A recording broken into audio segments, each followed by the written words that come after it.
எதிர்பார்ப்பை பூர்த்தி செய்ததா லால் சலாம்? ஓர் அலசல். உலகம் முழுவதும் லால் சலாம் திரைப்படம் இன்று வெளியானது. இந்த திரைப்படத்தில் விக்ராந்த், விஷ்ணு விஷால் ஆகியோர் முக்கிய கதாபாத்திரங்களில் நடித்துள்ளனர். நடிகர் ரஜினிகாந்த் மற்றும் முன்னாள் கிரிக்கெட் வீரர் கபில் தேவ் ஆகியோர் சிறப்பு தோற்றத்தில் நடித்துள்ளனர். பல எதிர்பார்ப்புகளை அள்ளி திணித்த லால் சலாம் எப்படி உள்ளது என்பது குறித்து இந்த பகுதியில் பார்க்கலாம். மொய்தீன் பாய், ரஜினிகாந்த் மற்றும் அவரது நண்பர் லிவிங்ஸ்டன் இருவரும் வெவ்வேறு மதத்தை சேர்ந்தவர்களாக இருந்தாலும் ஒற்றுமையாக பழகி வருகிறார்கள். இவர்கள் மட்டுமின்றி ஒட்டுமொத்த ஊரும் இந்து, முஸ்லிம் என பாகுபாடு பார்க்காமல் அண்ணன், தம்பி போல் வாழ்ந்து வருகிறார்கள். இதில் ரஜினிகாந்த் மூலமாக துவங்கப்பட்ட கிரிக்கெட் அணிதான் 3 ஸ்டார். வெற்றிக்கு மட்டுமே பேர் போன இந்த அணியில் விளையாடி வந்த விஷ்ணு விஷால் திடீரென இதிலிருந்து வெளியேறி எம்சிசி என்ற அணிக்கு கேப்டன் ஆகிறார். இன்னொரு பக்கம் ரஜினியின் மகனாக விக்ராந்த் நடித்து உள்ளார். இவரும் விஷ்ணுவும் சிறு வயது முதலே எதிரும் புதிரும் என இருந்தனர். இந்நிலையில் 3 ஸ்டார் அணிக்காக விக்ராந்த் விளையாடுகிறார்.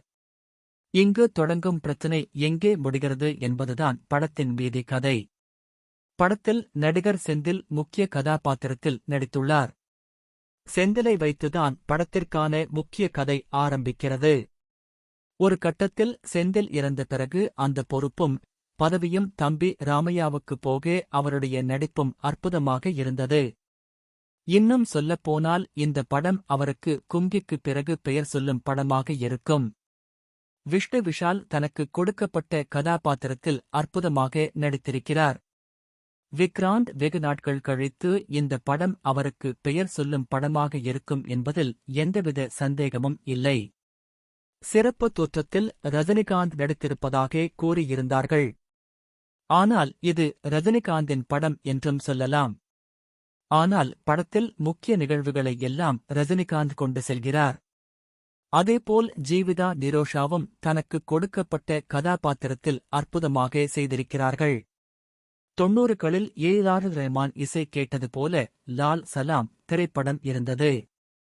முக்கியமாக ஜலாலி பாடலும் தேர் திருவிழா பாடலும் தியேட்டரில் ரசிகர்களிடையே அமோக வரவேற்பை பெற்றது. 3 வை ராஜாவை என்ற படத்தின் வரிசையில் இடம்பெற்றுள்ள லால் சலாம் படத்திற்கு திரைக்கதை மற்றும் இயக்கம் செய்துள்ளார் ரஜினிகாந்தின் மகள் ஐஸ்வர்யா ரஜினிகாந்த்.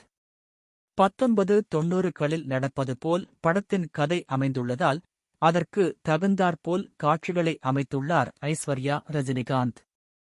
இதுபோன்ற மத நல்லிணக்கத்தையும் விளையாட்டில் நடக்கும் அரசியல்களையும் தைரியமாக ஒரு படமாக இயக்கத்திற்கு ஐஸ்வர்யா ரஜினிகாந்த்க்கு வாழ்த்துக்கள். திருவிழா நம் ஊர் மக்கள் மற்றும் குடும்பத்தினரை ஒன்றிணைக்கும் சிறப்பு திருவிழாவிற்கு உண்டு.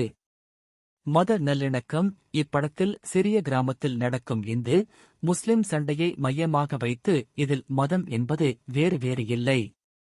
எல்லோருக்கும் ஒரே மாதிரியான இரத்தம்தான் உடம்பில் ஓடுகிறது என்று எடுத்துக் கூறுகிறது இந்த படம். நட்பு, சாதி மதம் பார்க்காது கடைசி வரை கூடவே இருப்பதுதான் முக்கியம் என்பது படத்தின் சிறப்பம்சமாக அமைந்துள்ளது. சூழ்ச்சி தனி மனித அரசியல் காரணத்திற்காக அதை விளையாட்டிலும் மதத்திலும் மக்களிடையேயும் திணிப்பதே இப்படத்தின் சூழ்ச்சி. படத்தின் முதல் பாதி சிறிது சுருக்கமாக இருந்திருக்கலாம் எனவும் காட்சிகள் சீராக அமையவில்லை என கருத்து கூறப்படுகிறது. 2ஆம் பாதியில் கதைக்கு தகுந்தாற்போல் காட்சிகள் அமைந்தது படத்திற்கு மேலும் மெருகூட்டியுள்ளது. படத்தில் இடம்பெற்றுள்ள வசனங்கள் ஏற்கனவே கேட்ட வசனங்களாக இருந்தாலும் அவை ரசிக்கவும் சிந்திக்கவும் வைக்கின்றன. குறிப்பாக நல்ல நல்ல கருத்துக்கள் இருக்கக்கூடிய வசனங்கள் எல்லாம் ரஜினிகாந்திற்கு அமைந்திருக்கிறது.